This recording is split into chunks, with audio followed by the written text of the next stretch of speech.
Mitra bisnis, apa yang ditunggu-tunggu dan jadi misteri akhirnya terbuka. Bakal calon Presiden Prabowo Subianto mengumumkan bahwa Partai Koalisi Indonesia Maju sepakat menunjuk Gibran Rakabuming Raka untuk menjadi bakal calon wakil presiden mendampingi dirinya. Terjadinya situasi ini membuat banyak yang berkomentar kalau terjadi perpecahan di dalam tubuh PDIP. Menurut Anda, apa yang sesungguhnya terjadi dalam situasi ini? Silakan di 6339160 atau di WhatsApp call 08169249924. Komentar saya nggak mungkin Jokowi istilahnya merupakan kulit dari kacang gitu ya. Itu hanya taktik politik. Itu mereka tuh kita nggak tahu gimana itu sandiwaranya. Mungkin taktik membendung ini yang biasa bekas mantan gubernur ini mau rubah negara kita, itu saya takut di situ. Jadi berubah. Yang penting Pancasila tetap berjaya, lambang Bhinneka Tunggal Ika. Kalau dirubah jadi bangsa ini agama ya kacau Indonesia tuh. Itu yang sangat-sangat bahaya tuh. Dari negara ini agama itu yang kita harus cegah itu. Yang nomor itu aja sih. Terima kasih. Ini kalau kata Pak Ahok sendiri, Gibran Rakabuming ini masih muda sebenarnya. Kalau menyikapi dalam politiknya mengikuti orang tuanya saja. Karena Indonesia ini 300 juta jiwa rakyat Indonesia. Sebagai wapres ini yang menata nantinya menteri-menteri, ya kan, di tangan wapres. Kalau memang Prabowo jadi. Ini sih usul saya sih Pak Ahok yang mengawal Pak Prabowo sebenarnya. Nah, jadi untuk Pak Gibran ini belum cocok lah. Dia masih muda, berkarir politik itu beda dengan Sultan Syahrir itu ketika itu punya prinsip kemerdekaan karena dia didukung oleh para tokoh proklamator kemerdekaan ketika itu kan.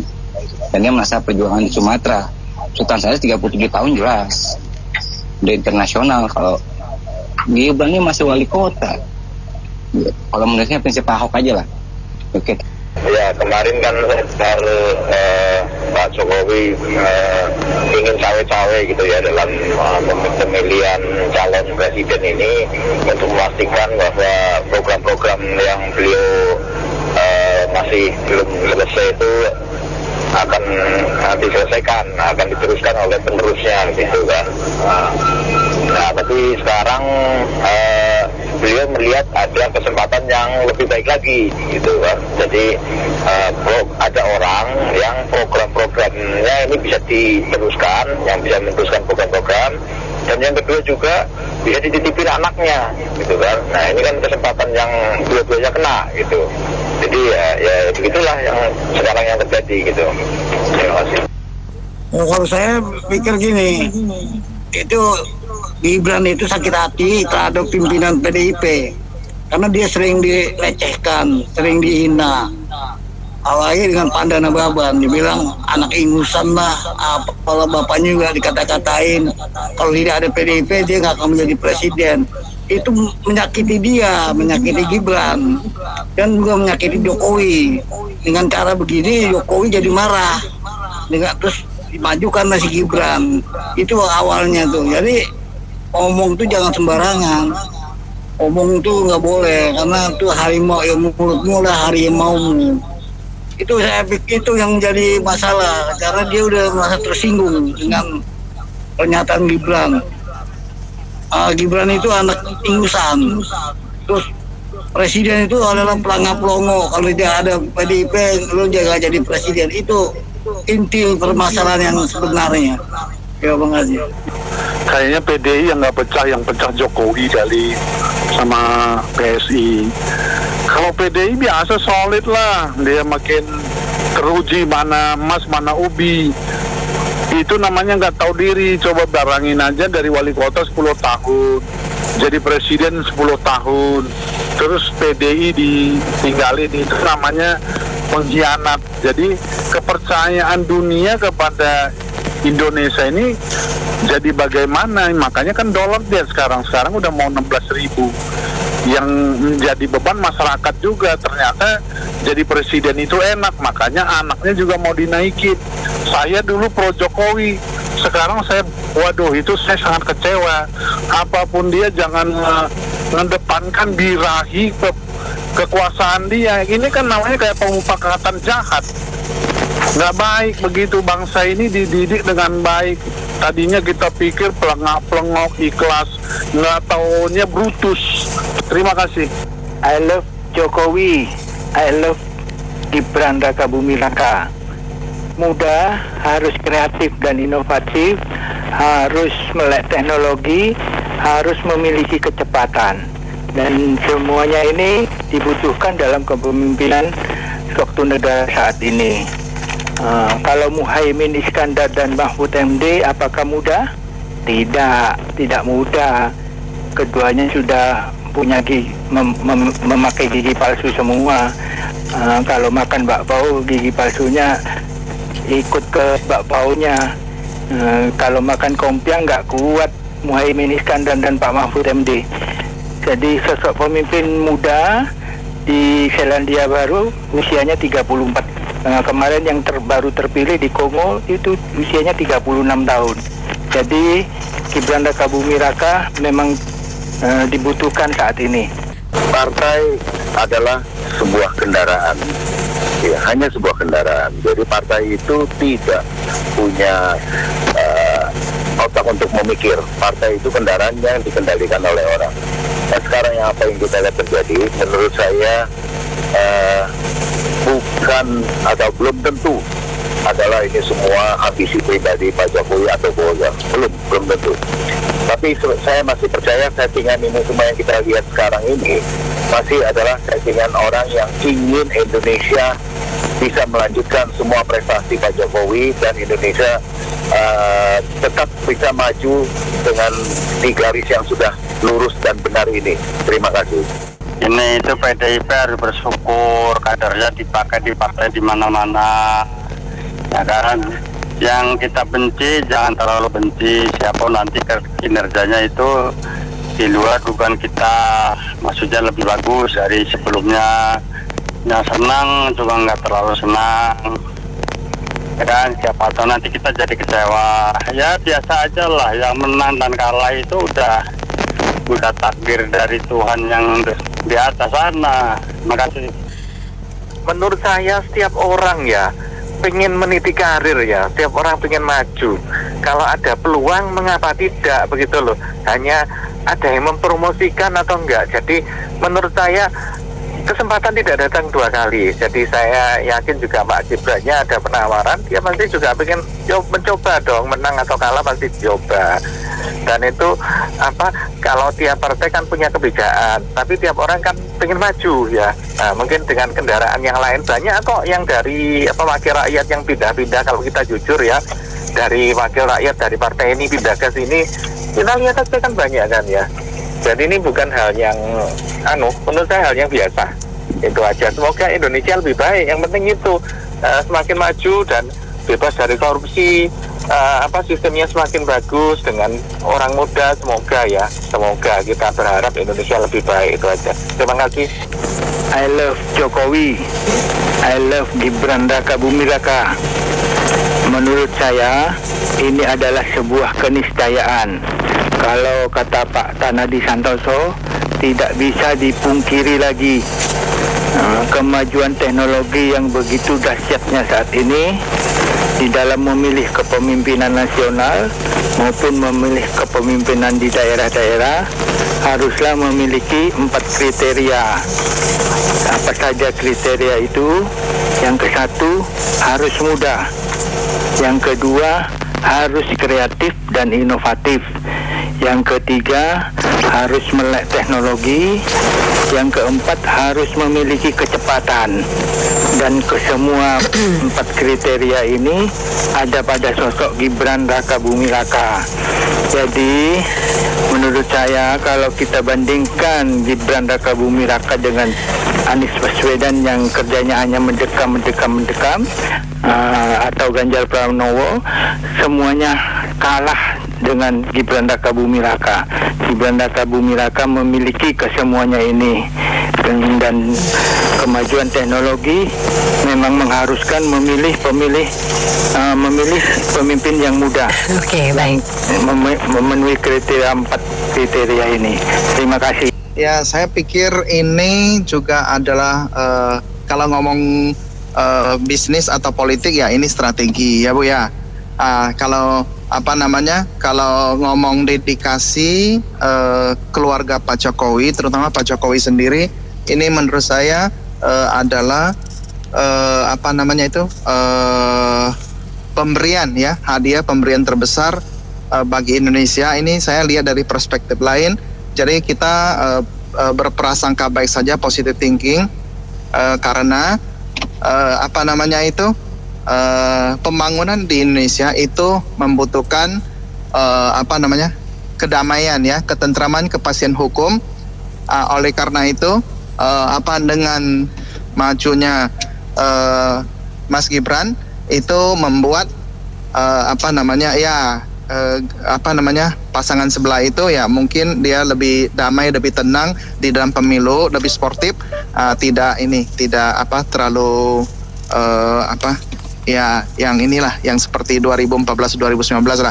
Demikian Bu, menurut saya ini pengorbanan ini ya, dan dedikasi, strategi juga. Jadi menurut saya itu ada baiknya saja ya.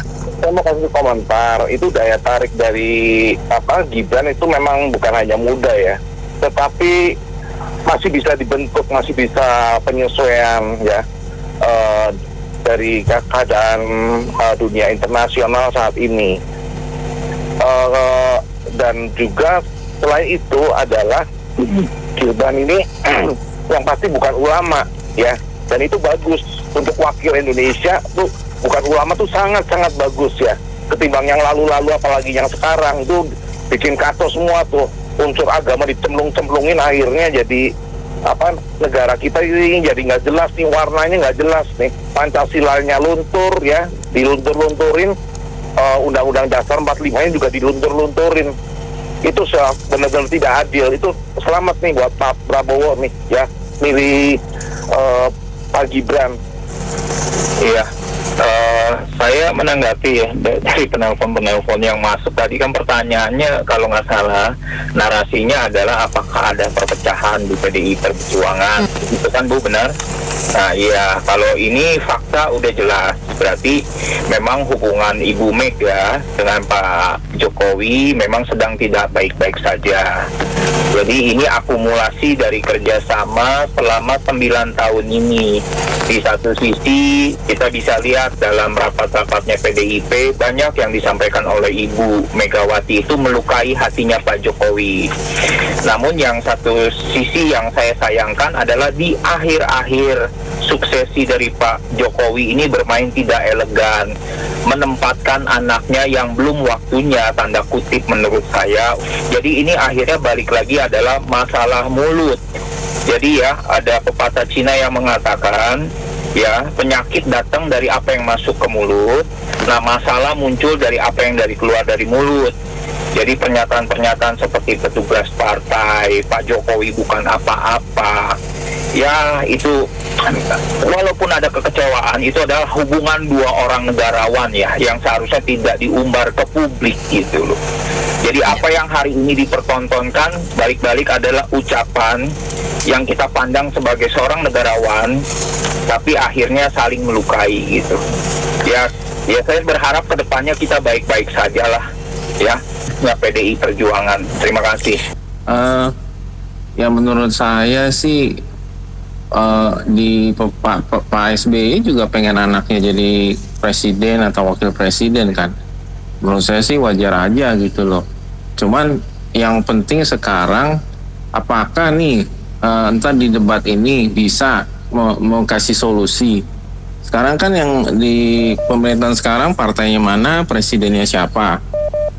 Korupsi masih sering terjadi gitu loh. Apakah mereka pasangan yang baru ini kan bisa kasih solusi? Saya nggak yakin juga kalau misalnya udah pengalaman nih dalam bidang hukum dan ini bisa ngatasi. Kan sekarang juga udah jadi juga, tapi juga nggak bisa ngatasi korupsi juga, malah tambah banyak gitu. Gitu aja sih. Saya udah menyimak beberapa masukan dari yang tadi, yang sesi sebelumnya ya. ada berbagai macam tuduhan dan hal-hal yang nggak enak lah ya menurut saya kepada Pak Presiden Jokowi. Lalu perlu saya ingatkan di sini, beliau itu sudah menjadi kader PDI semenjak dari wali kota dan sampai presiden 2 kali, dan dengan prestasi yang juga yang baik. Sekarang sederhana saja saya melihatnya. Kalau memang beliau itu sekarang memberi restu kepada putra-putranya untuk berkarir politik di tempat lain, ya logikanya kenapa ya? Mungkin karena ada hal yang nggak nyaman di PDIP. Ini yang perlu jadi evaluasi juga di PDIP. Kenapa beliau sampai memutuskan seperti itu? Yang tahu siapa ya? Hanya internal PDIP dan Pak Jokowi. Dan saya yakin beliau sebagai negarawan menghargai betul. Beliau tidak akan mau mengungkap ketidaknyamanannya dengan PDIP ke publik. Tidak akan. Itu tipikal orang Jawa. Kedua, kalau memang dirasa di PDIP tidak nyaman, ya wajar sebagai seorang ayah dia akan merekomendasikan anaknya ke tempat yang lebih baik, yang lebih bisa menerima gitu loh.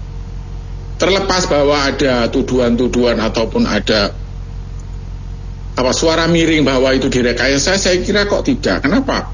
Karena putra-putranya menjadi kader PDIP, menjadi wali kota pun juga melalui proses pemilihan, bukan melalui rekomendasi. Pemilihan dan dipilih loh itu oleh rakyat.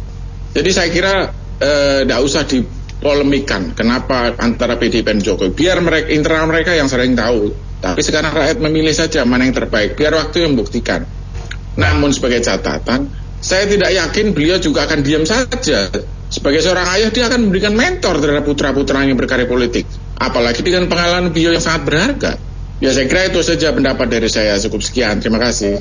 Ya, Pak, saya setuju dengan Bapak yang tadi itu, yang rakyat Indonesia pendukung Jokowi terutama itu harus tetap mendukung Jokowi, mendukung anaknya Jokowi.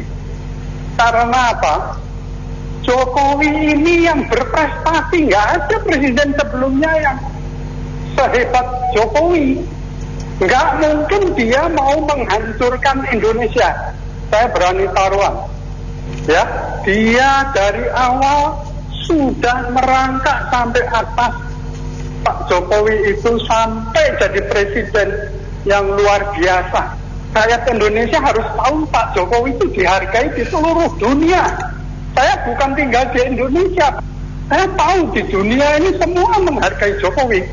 Kalau Eropa takut sama Jokowi, itu karena kepentingan dia terganggu. Tapi selain itu, semua Rusia, China, Amerika pun angkat topi sama Jokowi, cuma takut sama Jokowi. Jadi sekarang untuk pemilu ini ikutin, dukung, karena Jokowi dukung semua capres. Dia tidak pilih kasih, dikasih kebebasan milih yang mana ini terbaik. Ganjar juga bagus, ya kan? Tapi kalau Prabowo ini pasti tegak lurus sama Jokowi. Kalau Ganjar masih bisa didikte sama Ibu Mega, ya kan, kayak Pak Hasto apa itu orang yang apa ya, ngatur-ngatur gitu. Gibran ada kekurangan sedikit, ya udah maunya ngatur-ngatur. Itu nggak pantas. Terima kasih. Saya mengajak kita untuk berpikir, bukankah kita ini hanya butuhnya mencari pemimpin yang tidak terlibat dalam ekstremisme ataupun teroris? Lalu kenapa sasaran target kita adalah Jokowi yang kita belum tentu mampu untuk membaca langkah catur Jokowi? Tapi kita sudah maki-maki baik itu YouTuber maupun kita sendiri yang para pengusaha. Kayaknya amat sangat lucu deh. Jangan sampai nanti kita menyesal. Dan kita nggak mungkin kan mengembalikan sesuatu yang udah pecah. Dan Pak Jokowi juga nggak mungkin mengorbankan kehidupan hari tuanya hanya untuk ambisi anaknya. Gibran itu hartanya sudah hampir 50 miliar. Buat dia makan tidur aja udah cukup kok. ngapain sih susah-susah ngurusin negeri ini? Nah, apakah di antara kita ada yang mau ngurusin sukarela negeri ini? Jadi, tolong berpikir gini ya. Kenapa ada partai-partai yang terlibat BTS, korupsi BTS, itu tidak didongkar atau tidak didongkel, tidak dikeluarkan? 2, mungkinkah seorang menteri bisa memiliki 12 senjata api, lalu partainya juga ketua DPRD-nya terlibat sponsor di Papua teroris? Hal-hal seperti ini kenapa kita tidak pernah membicarakan? Kok dikunci rapat-rapat, tapi sasaran tembaknya Jokowi hampir sudah 2 minggu cuman gara-gara Gibran. Makasih. Oke, kalau saya melihatnya ya, ini hasil cawe-cawe Pak Presiden sebelumnya ya. Dan akhirnya MK pun memutuskan untuk meloloskan cawapres yang pernah menjabat di daerah atau kepala daerah seperti wali kota. Nah, saya rasa ini orang tidak salah untuk mengatakan ini sebuah dinasti politik yang ada. Karena mengapa? Kalau dikatakan PDIP saat ini mungkin ya sangat bermasalah. Seharusnya Gibran itu begitu membelok dan dicawapreskan oleh Prabowo tidak melalui partai PDIP, itu seharusnya dipecat. Kita melihatlah seperti Budiman Sujatmiko itu loh, ketika hanya menghadiri acara Prabowo, keesokan harinya atau beberapa hari kemudian dipecat. Mengapa ini tidak terjadi? Pertanyaannya kan seperti itu. Oke, thank you. Baik mitra bisnis, kami cukupkan sampai di sini untuk Businessman Opinion kali ini. Terima kasih untuk Anda yang sudah berpartisipasi. Saya Anto Wijaya.